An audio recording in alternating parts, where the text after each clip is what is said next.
What happens when a racist restaurant manager threatens to remove the wrong black woman, thinking she won't push back against his blatant discrimination until she picks up the phone and calls the owner? You won't believe the manager's reaction. Before we go any further, comment where in the world you are watching from and make sure to subscribe. The restaurant buzzed with quiet energy, the kind that marked the start of a busy evening. Soft classical music played in the background, blending with the gentle clink of glasses and silverware. Alicia Carter sat near the center of the dining room, her table set with a crisp white tablecloth and polished utensils. She had arrived precisely on time, as was her habit, her confident presence fitting seamlessly into the refined atmosphere. The staff moved efficiently around her, welcoming new patrons and guiding them to their seats. Alicia noticed a couple being led to their table, a pair who had walked in moments ago,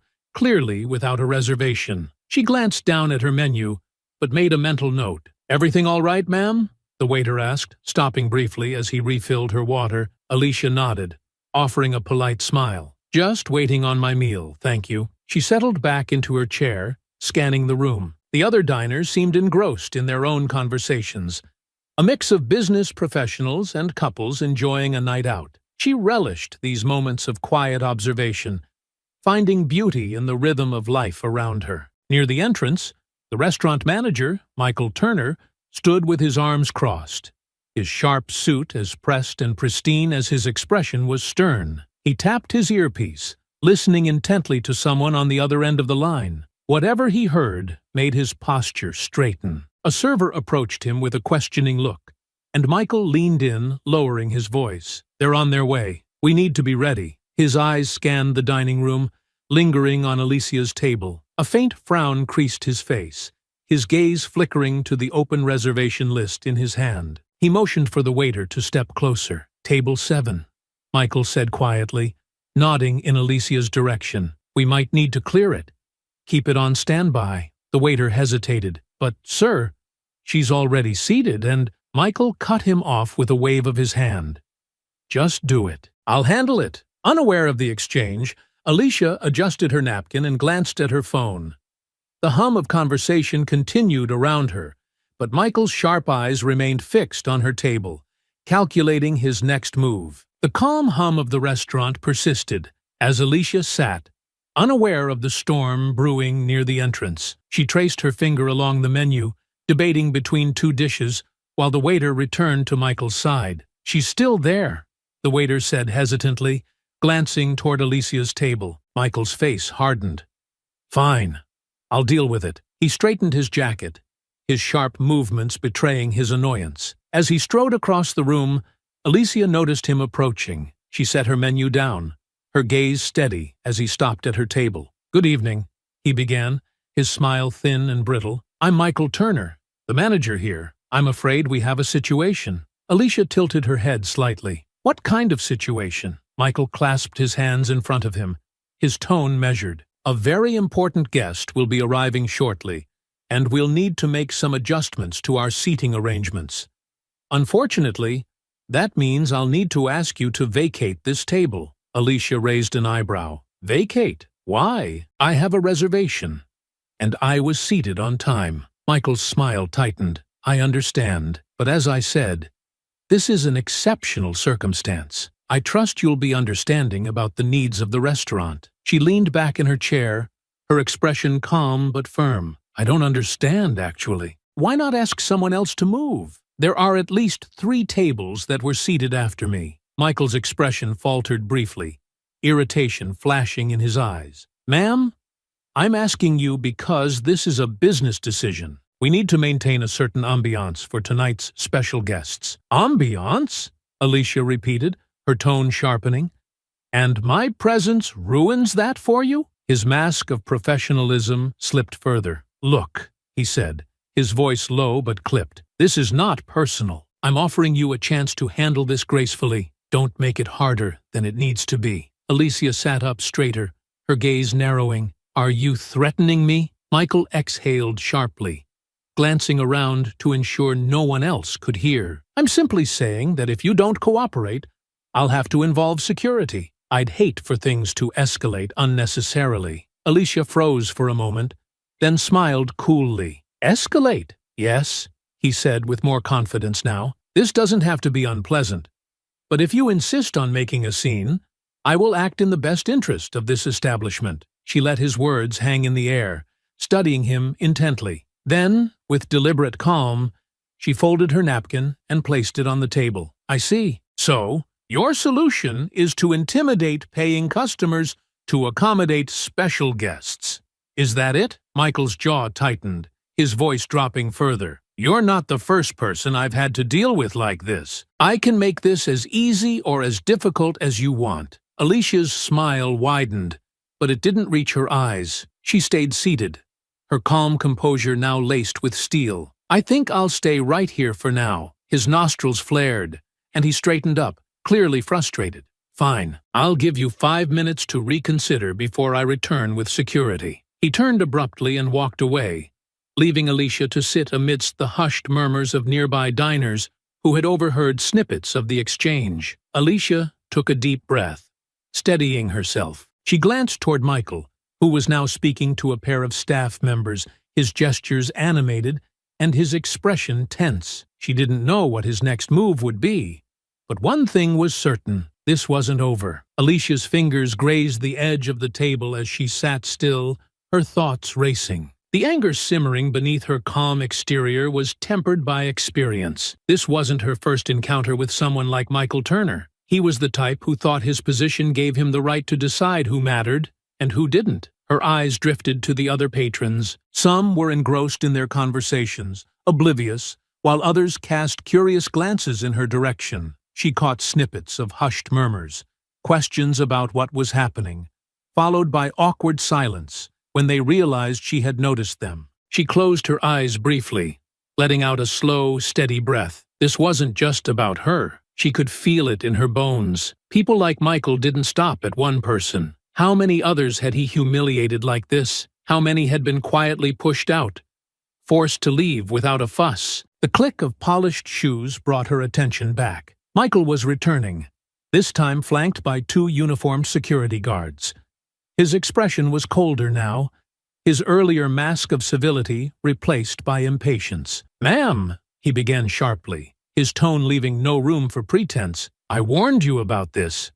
Alicia remained seated, her calm gaze fixed on him. "Warned me about what exactly?" Michael folded his arms. "Your refusal to cooperate. I've asked you politely to vacate this table. And now you're disrupting the restaurant's operation. This is unacceptable." The 2 guards stood behind him, their presence an unspoken threat. Alicia felt their eyes on her, waiting for her to resist, to give them an excuse to act. "And again," Alicia said, her voice steady, "you haven't explained why it's me you're asking to leave. There are plenty of other diners here, some who arrived after me. Why not them?" Michael's lips pressed into a thin line, but then he said it. The words she had been expecting. "Because this establishment caters to a certain clientele, and I'm afraid you don't exactly fit the image we're trying to uphold tonight." Alicia's breath caught for a moment. There it was, laid bare.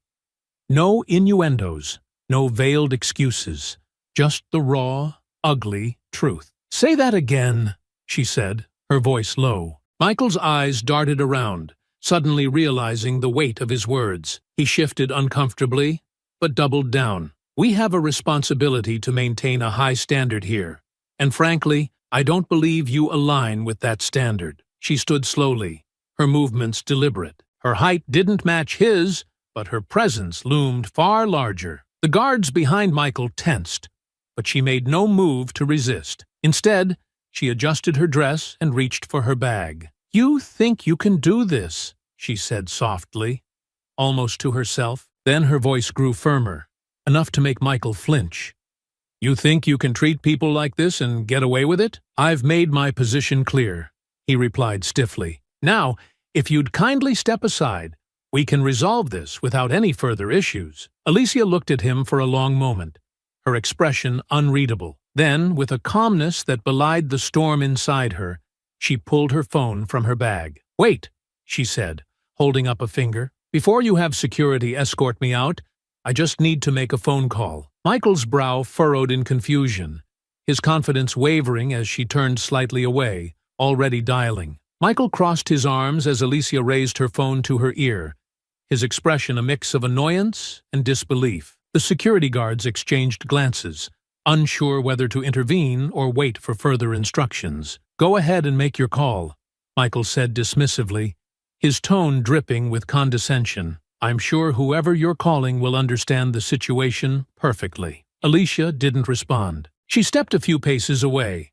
her voice low but firm as she spoke into the phone. Michael shifted his weight impatiently, his earlier smugness faltering slightly as he watched her. "Sir, do you want us to move her out now?" one of the guards asked. "Not yet," Michael replied sharply, his eyes narrowing as Alicia continued speaking. "Let her finish whatever this is first. Then we'll handle it." The restaurant buzzed softly in the background, but an air of unease had settled over the nearby tables. A few patrons were watching openly now, their curiosity piqued by the growing tension. Alicia's call ended, and she turned back to face Michael. She slid her phone into her bag, her expression composed but resolute. "You're going to regret this," she said simply, her voice steady. Michael raised an eyebrow, a hint of a smirk returning to his face. "Oh, really? And why is that?" "Because I just spoke to the owner of this restaurant," Alicia replied evenly. The words hit Michael like a slap, but he recovered quickly, laughing derisively. "You spoke to the owner? Right. Let me guess. He's going to storm in here and save the day?" Alicia didn't flinch. "That's exactly what's going to happen." Michael's smirk faltered for a fraction of a second, but he shook his head. "Ma'am, I don't know who you think you spoke to, but I can assure you I'm in direct contact with the owner. I think I'd know if they were coming here tonight." "You're about to find out," Alicia said calmly, folding her arms. Michael turned to the guards, gesturing dismissively. "This is ridiculous. Escort her out." "Now." The guards hesitated, exchanging uncertain glances. "Sir, if she really did call the owner," one of them began. Michael cut him off with a sharp glare. "She didn't. It's a bluff. Just do your job." Before they could take another step, Alicia held up her hand. "If you touch me, it'll be the last mistake you make in this restaurant." The quiet authority in her voice made even the guards pause. Michael stepped closer, his temper flaring. "Listen," he hissed, keeping his voice low. "I don't care who you think you know. I run this place, and I say you're done here. So either leave quietly, or I'll have you dragged out." Alicia's calm gaze didn't waver. "You don't run anything, Michael, and if you're so confident, why don't you stay put for just a few more minutes? I'm sure you'll enjoy what happens next." Michael scoffed, but his confidence was starting to waver. His hands tightened into fists at his sides as he glanced around the room, realizing that more patrons were now watching. He forced a smile and turned to the guards. "Go stand by the door. I'll handle this personally." The guards reluctantly moved away, leaving Michael and Alicia standing face to face. "Enjoy your power trip while it lasts," Alicia said softly, "because when this is over, you're going to wish you had thought twice before trying to humiliate me." Michael clenched his jaw, his composure cracking. "You think a phone call is going to change anything? You're just another—" He stopped himself, but the venom in his tone was unmistakable. Alicia raised an eyebrow, letting the unfinished sentence hang in the air. "Go ahead," she said. "Finish that thought." Michael's mouth opened, then snapped shut. His confidence was eroding, but his pride wouldn't let him back down. "You're wasting my time," he said instead, turning toward the foyer. Before he could take another step, the sound of a phone ringing cut through the air. Michael froze, reaching into his pocket to retrieve his device. He glanced at the screen, his face paling slightly as he recognized the number. Alicia's lips curved into a faint smile. "Go ahead. Answer it." Michael hesitated, glancing between her and the phone. His fingers hovered over the screen before he reluctantly accepted the call. "Hello?" he said, his voice suddenly subdued. The voice on the other end of the line was firm, authoritative, and unmistakably angry. Michael's eyes widened as the color drained from his face. He turned to Alicia, his mouth opening as if to speak, but no words came out. "Hold on," he stammered, gripping the phone tightly. Let me explain. Alicia crossed her arms, watching him with quiet satisfaction as he floundered. I told you, she said softly. You're going to regret this. Michael clutched his phone like a lifeline, his face pale as the voice on the other end continued speaking. The authoritative tone of James Lawson, the owner of the restaurant, carried through the faint hum of the dining room. Michael's usual smugness had evaporated, replaced by a visible sheen of sweat on his forehead. Yes, Mr. Lawson, he stammered, his voice a strained whisper. I can explain. Alicia stood a few paces away, her arms folded as she observed him with cool detachment. Patrons nearby watched with a mix of curiosity and confusion, the room quieting as Michael's body language shifted from confidence to desperation. No, sir, it's not what it looks like, Michael continued, his tone growing increasingly frantic. I was just trying to manage the situation. He glanced at Alicia, his words faltering under her calm, unyielding gaze. I didn't mean for it to come across that way. His face twisted in a grimace as James's voice grew louder, the sharp edges of anger cutting through even from a distance. Michael's free hand gestured helplessly, as though trying to physically deflect the force of the reprimand. I understand, sir, he said quickly, his words tumbling over each other. I understand completely. I'll fix it. Right now. Michael turned to Alicia, his expression now a mixture of panic and forced contrition. Ma'am, he said, his voice trembling slightly, I think there's been a misunderstanding. Please, let's discuss this. Alicia raised an eyebrow, unimpressed. A misunderstanding? She repeated, her tone icy. You mean the part where you openly admitted I don't fit the image of this restaurant? Michael winced visibly. I didn't mean it like that, he stuttered. It was poor phrasing, completely unintentional. Alicia's gaze didn't waver. So, what exactly did you mean, Michael? His mouth opened, but no words came out. The silence stretched uncomfortably, broken only by the faint buzz of James's voice still on the line. Michael brought the phone back to his ear, desperation seeping into his tone. Mr. Lawson, I swear I can handle this, he said quickly. I'll apologize. I'll make it right. James's response made Michael flinch, and he pulled the phone slightly away from his ear as though the words were physically stinging him. Of course, sir, Michael said hurriedly. Right away. He lowered the phone, swallowing hard, and turned back to Alicia. His attempt at a smile was weak and unconvincing. Miss Carter, he began, his voice unsteady, I'd like to formally apologize. My actions earlier were inappropriate and unacceptable. I hope you'll allow me to make it up to you. Alicia tilted her head, her expression unchanging. Make it up to me, she said. Tell me, Michael.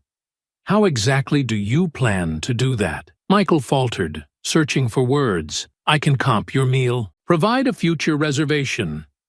Anything you'd like. Her smile was faint, cold. Anything I'd like? Yes, absolutely, he said quickly, clinging to the hope of salvaging the situation. She took a step closer, her voice lowering just enough for him to feel the weight of her words. What I'd like, Michael, is for you to explain why you've been treating customers like this for so long. Do you think I don't know? Michael blinked, the color draining further from his face. What? No, that's not… Alicia cut him off with a raised hand. Save it. I've heard enough. And something tells me Mr. Lawson has too. Michael's phone buzzed again in his hand. He glanced at the screen and hesitated before answering. Yes, sir? This time, whatever James said left Michael frozen. His lips moved soundlessly for a moment before he finally managed a response. Understood, sir.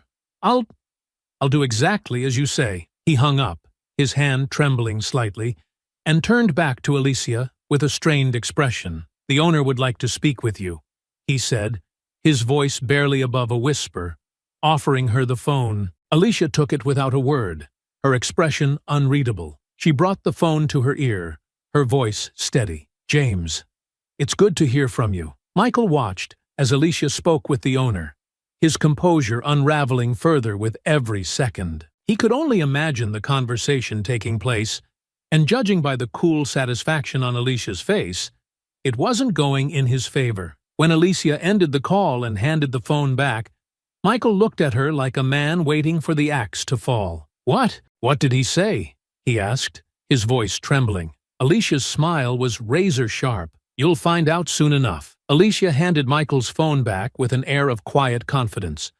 The manager stood frozen, his face pale and lips slightly parted as though waiting for someone to rescue him. She returned to her seat, smoothing her napkin over her lap, exuding an unshakable composure. "I believe I'll stay for my meal," Alicia said calmly. "After all, I do have a reservation." Michael hesitated, his throat bobbing as he swallowed hard. "Oh, of course," he stammered. "I'll ensure everything is perfect." "I'm sure you will," she replied, her tone sharp enough to cut through the tension. Michael retreated toward the kitchen, muttering something to the staff as he passed. The security guards, now thoroughly confused, exchanged awkward glances before stepping back to their post near the entrance. Alicia leaned back slightly, taking a sip of water as she surveyed the room. The quiet energy of the restaurant seemed to have shifted, the staff darting about with a nervous urgency. Though many of the other diners had returned to their conversations,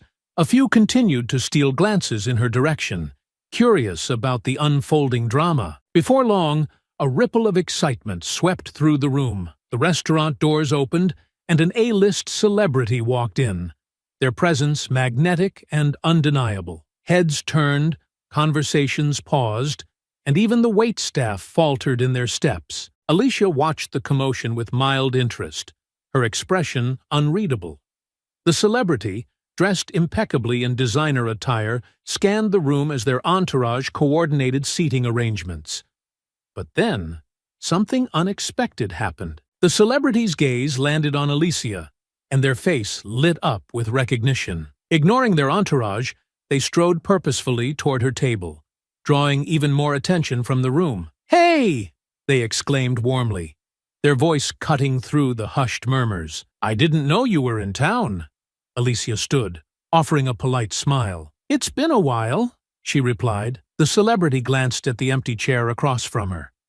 "Mind if I join you?" "Not at all," Alicia said, gesturing for them to sit. The restaurant staff visibly tensed, their movements becoming even more frantic. Michael, lurking near the kitchen, froze mid-step. His face, already pale, somehow managed to drain of even more color as he watched the interaction. The celebrity leaned back casually, their charisma filling the space. "So," they began, smiling, "what's new with you? It feels like it's been forever." "Just a quiet night out," Alicia replied with a small smirk, "though it's turned out to be more eventful than I expected." The celebrity chuckled, glancing around. "Eventful? This place always seems to bring a little drama. But the food makes up for it." A waiter approached nervously, placing their drinks and meals on the table. Alicia noticed how the staff members' hands shook slightly as they set down the plates. The waiter quickly retreated, shooting a worried glance in Michael's direction. The two friends fell into easy conversation, their laughter breaking through the restaurant's subdued atmosphere. Alicia shared updates about her latest ventures, while the celebrity offered anecdotes from their recent travels and projects. Their natural camaraderie made the interaction feel effortless, drawing occasional glances from the other patrons. Meanwhile, Michael hovered in the background like a ghost. His earlier bravado had been replaced by a mix of dread and disbelief. He kept glancing at Alicia and her famous companion, his expression shifting between panic and forced neutrality. At one point, the celebrity leaned in slightly, lowering their voice. "So, really, what's going on here? You seem sharper than usual." Alicia's smile didn't falter. "Let's just say the manager and I had a little misunderstanding about my reservation. But don't worry, I think it's been handled." The celebrity raised an eyebrow, their gaze flickering briefly toward Michael. "Misunderstanding? He looks like he's about to pass out." Alicia chuckled softly. "I'm sure he's just having an off night." Their conversation continued, light and unbothered, as they enjoyed their meals. Alicia noted the subtle shift in the staff's behavior. They were attentive, almost excessively so, as though trying to make up for the earlier debacle. Every glass was refilled the moment it neared empty, and each course was delivered with precision and care. By the time they finished, the restaurant had settled back into a semblance of normalcy, though the undercurrent of tension remained. The celebrities stood and adjusted their jacket, flashing a grin. "Well," they said, "this was fun. Let's not wait so long to catch up next time." "Agreed," Alicia replied, standing as well. As they made their way to the exit, the celebrity paused, glancing briefly toward Michael. Their gaze was cool, unimpressed. "Nice place," they said flatly, before stepping outside with Alicia. Michael didn't respond. He remained frozen near the back of the room, his face a portrait of quiet desperation as the weight of the situation finally began to settle in. The next morning, Alicia arrived at the restaurant with James Lawson at her side. The golden morning light spilled through the windows, illuminating the polished floors and empty dining tables. The restaurant was quiet, a stark contrast to the tension that lingered in the air. Michael Turner sat at a corner table, his hands clasped tightly in front of him. His eyes darted to Alicia as she walked in, but he quickly looked away, his posture tense. "Michael," James began, his voice calm but authoritative, "thank you for coming in early. We need to have a serious conversation about last night." Michael stood as they approached, forcing a nervous smile. "Mr. Lawson, Ms. Carter, I just want to start by saying how sorry I am. I realize I made a terrible mistake, and I want to apologize to both of you." James gestured for them all to sit, his expression more thoughtful than angry. "Mistakes happen, Michael," he said evenly, "but I need to understand what happened and why. Alicia is a valued guest, and her experience last night was unacceptable." Michael's smile wavered, but he nodded quickly. "I take full responsibility, sir. I let the pressure of the evening get to me. With the celebrity arriving, I just panicked. I didn't mean anything by it." Alicia's eyebrows rose, but she remained quiet, letting James lead the conversation for now. "Panic is one thing," James said, his tone measured, "but the words you used, fitting the ambiance, that doesn't sound like panic, Michael. That sounds personal." Michael's face reddened. "I didn't mean it like that," he said hastily. "It was poor phrasing. I swear it won't happen again." James leaned back, considering him carefully. "You've been with us a long time, Michael. This is the first time I've had to address something like this with you. Is it really just a one-time lapse in judgment?" Alicia's gaze hardened. "You believe that, James?" James turned to her, his expression conflicted. "Everyone deserves the benefit of the doubt, Alicia. If this was an isolated incident, it wasn't," she interrupted firmly. Michael's head snapped toward her. "That's not true," he blurted out, but his voice lacked conviction. Alicia ignored him, her focus on James. "This isn't about one bad night. This is about a pattern of behavior that you've ignored because you weren't here to see it." James frowned, shifting in his chair. "What are you suggesting?" "That this isn't the first time Michael's treated someone like this," Alicia said. "I'll bet if we talk to your staff, we'll hear more stories. And if we reach out to customers, we'll hear even more." Michael looked at her, panic flashing across his face. "You don't have any proof," he said quickly. Alicia's eyes narrowed. "Not yet, but I will." James rubbed his temple, clearly torn. "Michael's been with us for years, Alicia. I've never had a reason to doubt his professionalism before." "That's because people like him know how to hide it," Alicia said coldly. "They don't show their true colors to someone they need to impress. They save it for people they think won't fight back." Michael shifted uncomfortably, his hands tightening into fists. "That's not fair," he muttered. "Fair?" Alicia shot back. "You want to talk about fair, Michael? How fair is it to humiliate paying customers because they don't fit your idea of what this place should look like?" James held up a hand, his voice firm. "Enough. Let's not turn this into a shouting match." He turned back to Alicia, his expression serious. "If you believe there's more to this, I'm willing to investigate. But I need more than accusations. I need facts." "You'll have them," Alicia said confidently. James nodded slowly. "All right. Michael, I'm placing you on probation while we look into this. You'll stay away from the restaurant until we get to the bottom of it." Michael looked like he wanted to protest, but he thought better of it. "Yes, sir," he said quietly. James turned back to Alicia. If there's a pattern, we'll find it. But until then, I'd appreciate it if we handled this discreetly. Alicia's smile was tight. Of course, James. Discretion is my specialty. Later that morning, Alicia began her investigation with the restaurant staff. She knew they would have seen Michael's behavior up close and might hold the key to uncovering a pattern. Her first stop was the kitchen, where the head chef was orchestrating preparations for the lunch service. "Excuse me," Alicia said, stepping into the bustling space. The head chef, a stout man with sharp eyes and a calm demeanor, turned toward her. "Ms. Carter," he greeted, setting down a ladle. "I heard about what happened last night. That shouldn't have happened to anyone." "Thank you," Alicia replied. "I need your help. I'm trying to understand if last night was an isolated incident or part of something bigger. Has Michael ever treated other customers the same way?" The chef's face tightened. He glanced around to ensure no one else was listening. "I've seen things," he said cautiously, "but it's not something I've been asked about before." "Please," Alicia said earnestly. "If he's been targeting people, I need to know. This isn't just about me. It's about everyone he's hurt." The chef exhaled deeply, rubbing the back of his neck. "I don't want to throw anyone under the bus, but Michael's been picky about who gets the best seats for years. I've overheard him tell the host to steer certain folks away, mostly people who don't fit his idea of classy." Alicia frowned. "And no one's reported this?" "Not officially," the chef admitted. "But it's not just customers. Some of the staff have left because of him.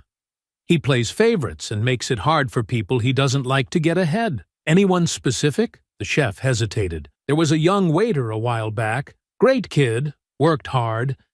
But Michael kept passing him over for promotions, always finding some excuse. Eventually, the guy quit." Alicia nodded, thanking him for his honesty before moving on. Over the next few hours, she spoke with other employees in private. The picture became clearer with every conversation. One server described being told to seat minority diners near the kitchen or bar, away from prime spots in the dining room. A former hostess admitted Michael had pressured her to steer undesirable customers away from the windows. The same phrases came up repeatedly. Ambiance, class. Doesn't fit the vibe. By midday, Alicia had gathered enough testimonies to confirm her suspicions. But she knew it wasn't enough to bring to James just yet. Customers might hold the missing pieces, and she needed to hear their stories, too. That afternoon, Alicia met James in his office at the restaurant.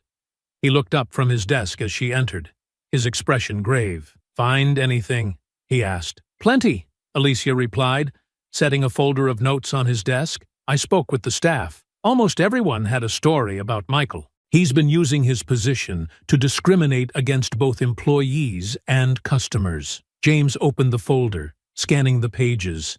His brow furrowed as he read. "This is worse than I imagined," he muttered. "It's a pattern, James," Alicia said firmly. "And it's gone unchecked for years. He's created a toxic culture. And you didn't even see it happening." James sighed, leaning back in his chair. "You're right. I trusted Michael to run this place, and now it's clear I made a mistake. Now that you know, you can fix it," Alicia said, her tone softening. "But we need more than just this." James looked up, confused. "What do you mean?" "The staff's stories are important, but customers have been impacted too," Alicia explained. "We need to talk to them. I'm willing to bet there are people out there with stories about how Michael treated them." James rubbed his temple, visibly grappling with the weight of the revelations. "Do you think people will come forward?" "They will," Alicia said confidently. "But we have to ask. Let's start with recent diners. Your reservation system should have contact information for at least some of them." James nodded slowly. "I'll have someone pull the records. And if what you're saying is true, I'll make this right." "Michael's done, Alicia. I promise you that." Alicia leaned forward, her gaze steady. "It's not just about firing him, James. It's about showing your staff and your customers that this place can be better, that you won't let this happen again." James reached out to shake her hand. "I'll do everything I can." Alicia took his hand, a faint smile crossing her face. "Good, let's get to work." The day stretched long as Alicia poured herself into the next stage of her investigation, speaking with customers. She sat at a small desk in James's office, surrounded by stacks of reservation logs and notes, while James's assistant helped sort contact details for patrons who had dined at the restaurant in recent months. Her first call was to a young black couple, Camille and Brian, who had dined at the restaurant 3 weeks prior. As Alicia introduced herself and explained the purpose of her inquiry, she heard Camille hesitate on the other end of the line. "Well, now that you mention it," Camille began, her tone cautious, "we did feel a bit out of place. The hostess seemed nervous when she seated us, and we ended up at a table in the back near the kitchen. It was odd, because I saw open tables with better views when we walked in." "Did you say anything at the time?"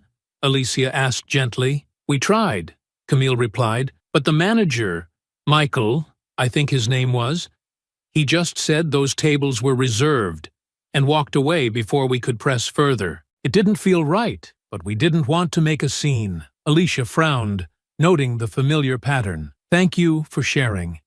It's important for us to hear your experience." Her next call was to Mr. Harris, a black businessman who had dined alone. When Alicia reached him, he chuckled ruefully. "I remember that night," he said. "I made a reservation for a window table, but when I arrived, I was seated in a corner near the bar instead. When I asked about it, the manager said they had a last-minute booking that needed the spot." "Did you see who was seated at the table you reserved?"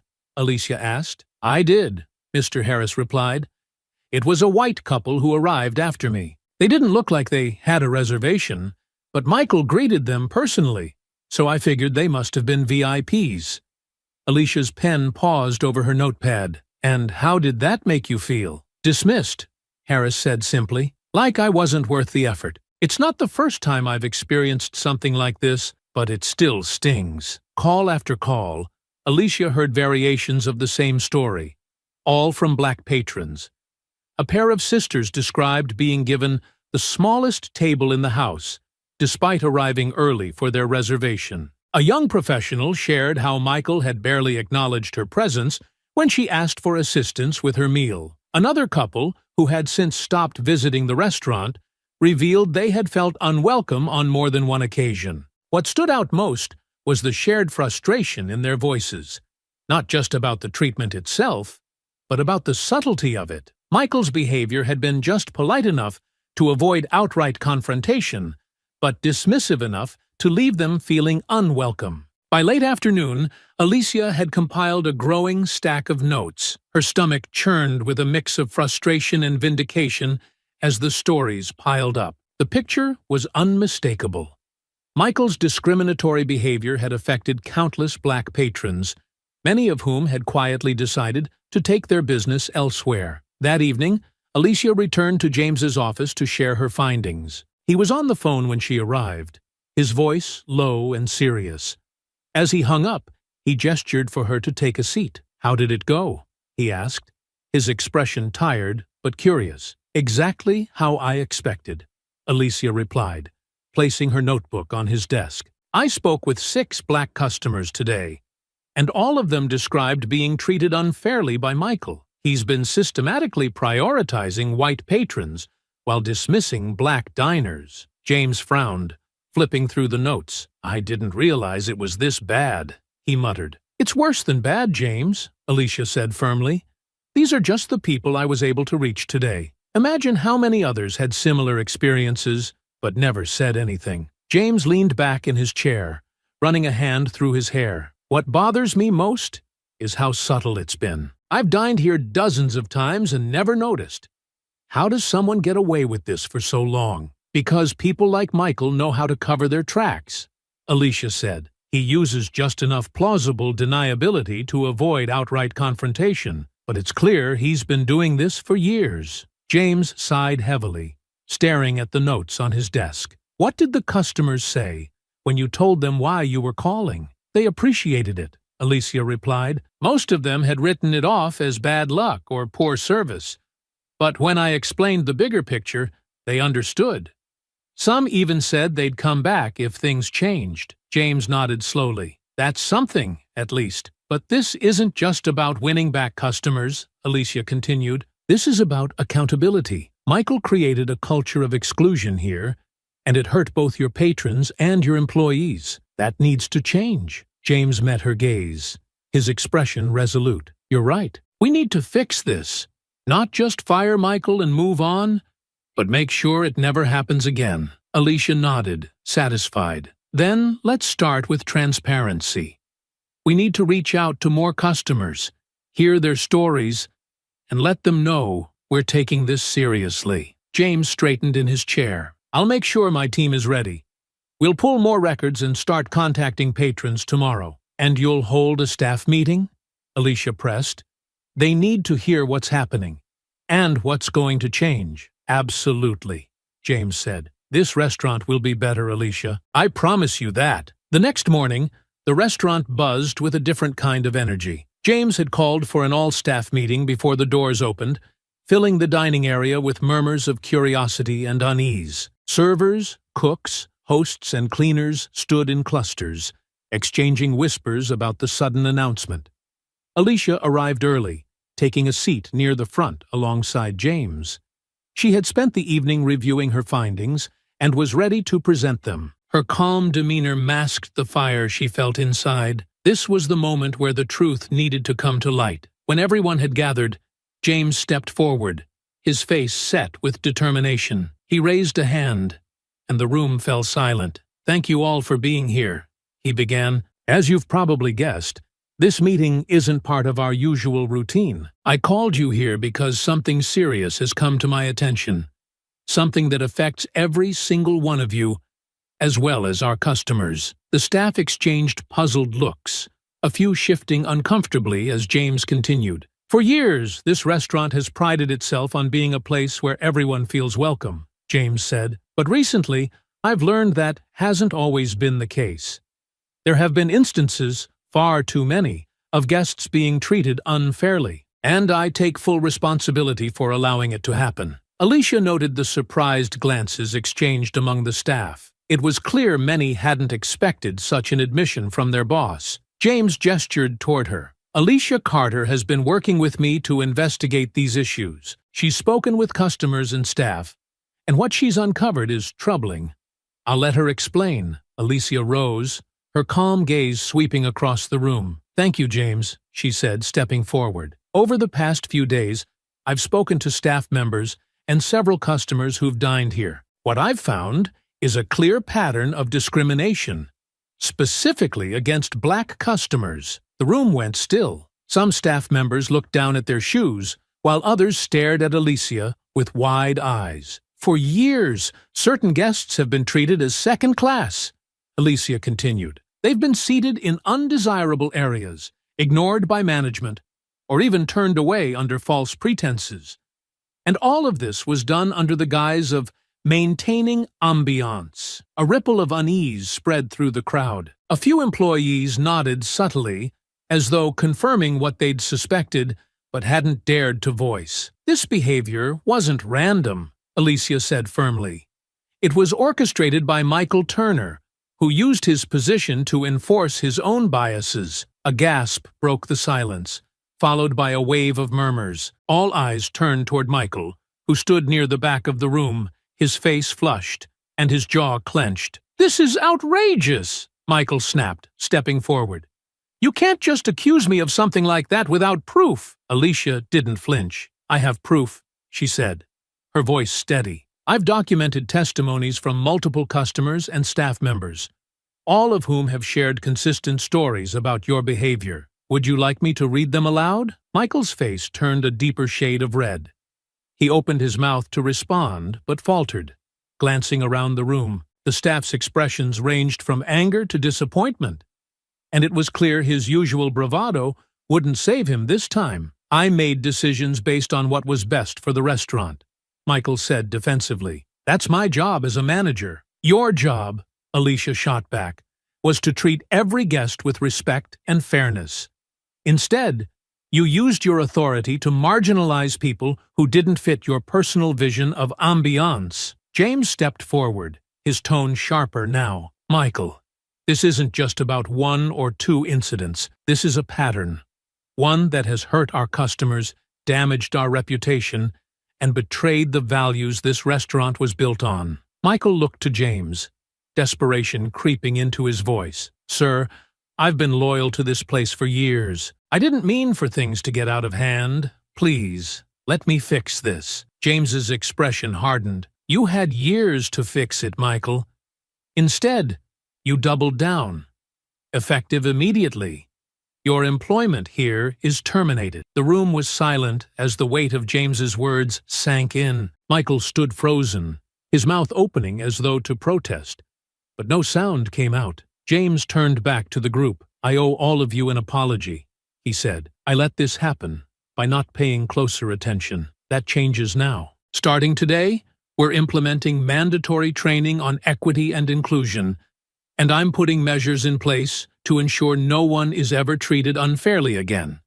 Customers or staff. Alicia watched as the staff absorbed his words, some nodding while others whispered quietly. She felt a small flicker of hope. It was a step, and though there was still work to be done, it was a start. As the staff dispersed after the meeting, James gestured for Alicia to follow him back to his office. The weight of the morning's revelations hung heavily in the air, but Alicia's focus remained sharp. Michael had been conspicuously silent during the staff meeting, and she suspected his absence from the confrontation center had more to do with fear than remorse. He's waiting in my office, James said quietly as they walked. I wanted to give him one last chance to explain himself. To be honest, I'm not sure what good it'll do, but I need to hear it. Alicia nodded. He's not going to admit anything unless he feels cornered. And even then, it won't be the whole truth. Then we'll corner him, James replied firmly, opening the door to his office. Michael was already seated at the far end of the room, his posture rigid and defensive. His usually polished appearance was marred by a slightly disheveled suit and a sheen of nervous sweat. He looked up as they entered, his eyes darting from James to Alicia. But he didn't speak. James took his seat behind the desk, gesturing for Alicia to sit beside him. The room felt smaller with the three of them inside, the tension palpable. Michael, James began, his voice steady but firm. I called you here because I want to understand what happened. This meeting isn't about saving your job. That decision has already been made. This is about accountability. Michael shifted uncomfortably, his fingers clutching the armrests of his chair. I don't know what to say, he stammered. I made mistakes. I let the pressure get to me. Alicia's expression was cold as she leaned forward, her arms folded across her chest. Mistakes? She repeated, her voice sharp. Is that what you call years of targeting black customers and treating them as less than? You didn't just let the pressure get to you, Michael. You built a system that excluded people based on their race. Michael flinched, his face reddening as he avoided her gaze. It wasn't about race, he said defensively. I was just trying to maintain the restaurant's image. Stop, James interrupted, his tone cutting. We've heard that excuse before. It's meaningless. Explain what you really meant by maintaining the image. Who did you think didn't belong? Michael hesitated, his eyes falling to the floor. The room was silent except for the faint hum of the air conditioning. Finally, he sighed, his shoulders sagging. Fine, he muttered. Yes, I focused on certain customers, white customers. They were the ones who fit the look of the place, the ones who brought in other high-paying clientele. I thought I was doing what was best for the business. Alicia leaned forward, her voice icy. So you're admitting that you treated black customers differently because you didn't think they fit your look. Do you even hear yourself? Michael looked up, his face pale. It wasn't personal, he said weakly. It was about the bottom line. Do you realize how disgusting that sounds? Alicia shot back. You weren't just managing a restaurant. You were telling people, over and over again, that they didn't belong. And now you want to hide behind excuses like the bottom line? James sat back, his expression grim. Michael, you've betrayed everything this restaurant stands for. I trusted you to uphold our values, and you turned them into a mockery. Michael's voice cracked as he tried to defend himself. I didn't mean for it to go this far. I thought I was helping the restaurant. You thought wrong, James interrupted, his voice rising. You hurt people, Michael, not just customers, but staff who had to carry out your orders, who had to watch you tear down others just because they didn't look the part. And now, you're sitting here acting like this was some kind of business strategy? It's disgusting. Michael's head dropped into his hands. For a moment, the room was silent, save for his ragged breaths. I don't know what to say, he murmured. Start with the truth, Alicia said firmly. You owe that to every person you dismissed, every person you ignored, and every person you demeaned. Admit what you did, and take responsibility for it. Michael looked up, his eyes rimmed with exhaustion. I targeted black customers because I thought they wouldn't complain, he admitted finally. I thought if I focused on the high-profile white clients, it would make the restaurant look better. I didn't think anyone would notice. Well, they noticed, James said coldly. And now, you'll face the consequences. Michael nodded weakly, his defiance extinguished. I understand, he whispered. James stood, signaling the end of the meeting. You'll never work here or in this industry again, Michael. Leave your keys and go. Michael rose shakily, casting one last glance at Alicia before shuffling out of the room. When the door closed behind him, James turned to Alicia, his face a mixture of anger and regret. You were right, he said quietly. All of it. And now it's time to fix it, Alicia replied. The afternoon sun filtered through the large windows of James's office, casting warm light on the polished wood of his desk. Alicia sat across from him, her notes laid out neatly in front of her. The tension from the earlier confrontation with Michael had dissipated, replaced by a sense of determination. James leaned back in his chair, his hands steepled in front of him. Alicia, he began, his tone contemplative, this place has been my pride and joy for years. I thought I was building something special, a space where everyone could feel welcome. And now, I'm realizing I failed to see what was happening right under my nose. Alicia studied him for a moment, her expression calm but resolute. The important thing is that you see it now, she said. But acknowledging the problem is just the first step. What you do next will define whether this restaurant becomes what you envisioned or continues to reflect Michael's influence. James nodded. I've been thinking about that. Transparency is key.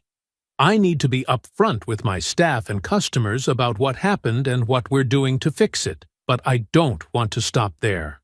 I want real, systemic change. Good, Alicia said, leaning forward, because that's exactly what it's going to take. Michael wasn't the only problem. He created a culture that allowed discrimination to thrive. But that culture didn't happen in a vacuum. If you're serious about change, you need to rebuild from the ground up. James rubbed his temples, visibly grappling with the weight of her words. Where do we start? Start with your staff, Alicia said. Hold a training session on equity and inclusion.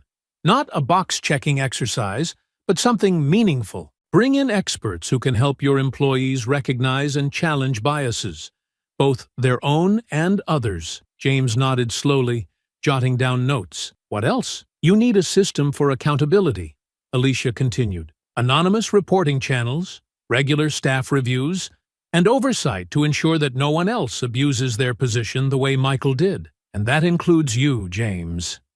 You need to be more present. James sighed heavily, his guilt evident. You're right. I've been too hands-off. I trusted Michael to run things, and that trust was misplaced. Trust is important, Alicia said, but so is oversight. You can delegate authority, but you can't delegate accountability. James leaned forward, his expression resolute. What about our customers? How do I rebuild their trust? Alicia's gaze softened slightly. Start by apologizing. Reach out to the customers who were directly affected by Michael's actions. Offer them not just refunds, but a genuine acknowledgement of what happened and how you're making it right. And what about the public? James asked. If word gets out about this, it could ruin our reputation. James, Alicia said firmly, the truth is going to come out. whether you control the narrative or not. It's better to get ahead of it. Issue a statement explaining what happened, what you're doing to address it, and your commitment to creating a more inclusive environment. Own your mistakes and show people you're serious about change. James nodded, his shoulders squaring as resolve took hold. I'll do it. All of it. And I'd like you to be involved in the process, Alicia. Your insight has been invaluable, and I think you could help guide us through this transition. Alicia smiled faintly. I appreciate that, James, but my role here was to bring the truth to light. The real work is yours to do. That being said, I'm willing to consult in the short term to help you get started. That's more than I could ask for, James said sincerely. Alicia glanced at her notes, then looked back at him. One more thing. You should consider donating a portion of the restaurant's profits to organizations that support equity and inclusion. It's not a solution, but it's a step toward making amends. James nodded thoughtfully. I'll make it happen. The two sat in silence for a moment, the weight of the conversation settling between them. Finally, James extended his hand. Thank you, Alicia, he said, for everything. You didn't have to do any of this, but you chose to stay and help us fix what's broken. That means more than I can say. Alicia shook his hand firmly. I did it because it was the right thing to do. For the customers, the staff, and for everyone who deserves better. Now it's up to you to follow through. James nodded, determination etched on his face. I will. I won't let this place fall back into the same patterns. Alicia gathered her notes and stood, offering him a small smile. Good. Then we'll see where this goes. As she left the office, Alicia felt a sense of closure, but also a quiet resolve. The fight against discrimination was far from over.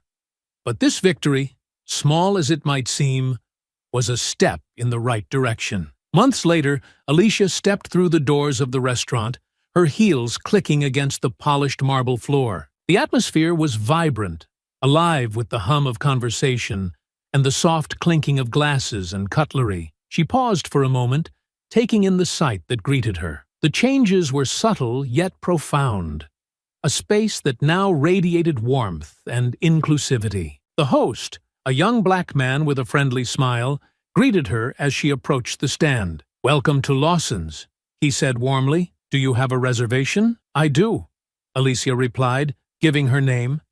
He checked the list and nodded. Right this way, Ms. Carter. As she followed him through the dining area, Alicia couldn't help but notice the clientele. Black families and couples occupied prime tables, their laughter and conversations blending seamlessly into the ambiance. At one corner, a group of black professionals appeared to be celebrating, raising their glasses in a toast. Her eyes were drawn to a larger table near the window, where a well-known black celebrity sat surrounded by friends. She smiled faintly, recognizing the actor from a recent blockbuster. They appeared completely at ease, the room treating them as just another part of its fabric rather than a spectacle. When the host led her to her table, Alicia found James already seated, rising as she approached. He extended a hand, his smile genuine. Alicia, it's good to see you. You too, James, she replied, shaking his hand before taking her seat. He gestured around the room. What do you think? Alicia took a moment before responding, her gaze sweeping across the restaurant. It's different, she said finally. Better. James chuckled softly. It's been a journey, that's for sure, but we've made progress. Thanks to you. How are the changes holding up? She asked, folding her hands on the table. Stronger than I expected, James said. The staff training sessions went better than I could have hoped. We've also added an oversight committee to handle any concerns that come up, and I've been much more involved day to day. It's made all the difference. And the customers? James's expression brightened. We've seen a real shift in our clientele. People who stopped coming have started to return, and word of mouth has brought in new faces. The restaurant's reputation has improved, but more importantly, people feel welcome here now. Alicia glanced toward the window again, her eyes lingering on the celebrity. It's good to see this place thriving, she said. But more than that, it's good to see it becoming what you always said it should be, a space for everyone. James nodded solemnly. It wasn't easy getting here, Alicia. We had to earn back trust, one step at a time.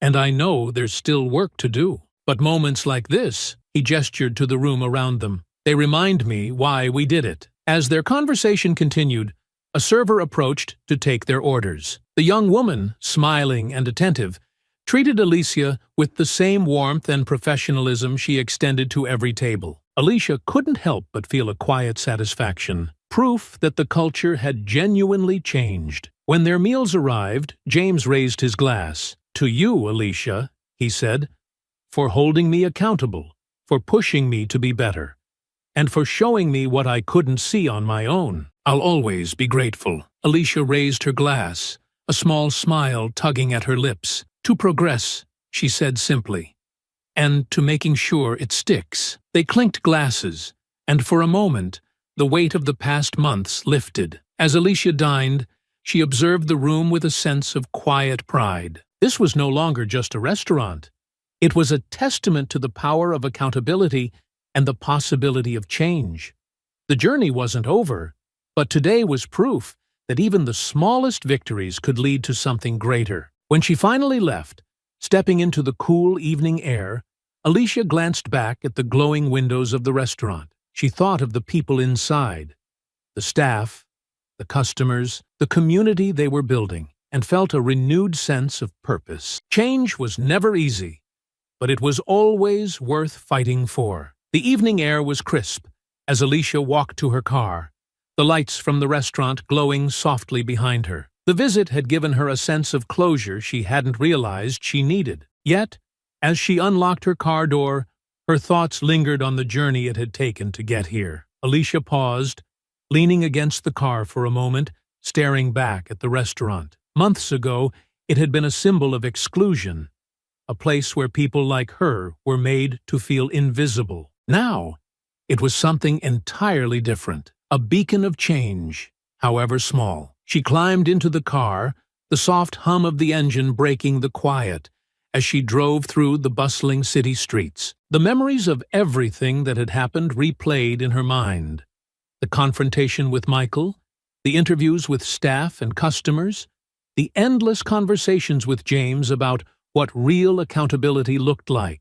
It had been exhausting, frustrating, and at times disheartening. But it had also been worth it. The following week, Alicia found herself sitting in a modest office in the heart of the city. The walls were lined with books on equity and leadership, the desk covered in neatly organized files. Across from her sat an older black woman with a warm smile and a sharp gaze. "I heard about the changes at Lawson's," the woman said, leaning back in her chair. "You've done some remarkable work there." Alicia smiled faintly. "It wasn't just me. James was willing to listen and act. That made all the difference." The woman nodded thoughtfully. "It's rare to find someone in his position willing to take full responsibility. But it sounds like you gave him little choice." Alicia chuckled softly. "I suppose I can be persuasive when I need to be." The woman's smile widened. "We need more of that. There are plenty of places out there like Lawson's before the change. Places where bias hides behind smiles and excuses. Have you thought about continuing this work? Consulting, maybe?" Alicia hesitated. The idea had crossed her mind before, but she hadn't given it serious consideration. "I've thought about it," she admitted, "but I'm not sure if I'm ready to take it on full-time." "Well," the woman said, leaning forward, "if you ever are, give me a call. There's always room for someone with your determination and insight." Alicia took the offered business card, slipping it into her bag. "Thank you. I'll keep that in mind." Later that evening, Alicia sat in her apartment, a steaming cup of tea in her hands. The city lights twinkled outside her window, casting faint shadows on the walls. Her mind wandered back to the restaurant, to James, to the staff and customers who had come together to make something better. It wasn't perfect. There would always be more to do, more battles to fight. But for now, she allowed herself a moment of peace. Her phone buzzed on the table, the screen lighting up with a text from James. "James, just wanted to thank you again for everything. Couldn't have done it without you. Hope you'll visit again soon." Alicia smiled, setting her cup down to type a response. Alicia, you're welcome. Keep up the good work. Don't let it slide. And I'll definitely be back. She set the phone aside, her smile lingering as she leaned back against the couch. For the first time in months, she felt a sense of closure, not just for herself, but for everyone who had walked into Lawson's and left feeling less than they deserved. Change was slow, and sometimes painful, but today it felt just a little bit closer. I hope you enjoyed that story. Please share it with your friends and subscribe so that you do not miss out on the next one. In the meantime, I have handpicked 2 stories for you that I think you will enjoy. Have a great day.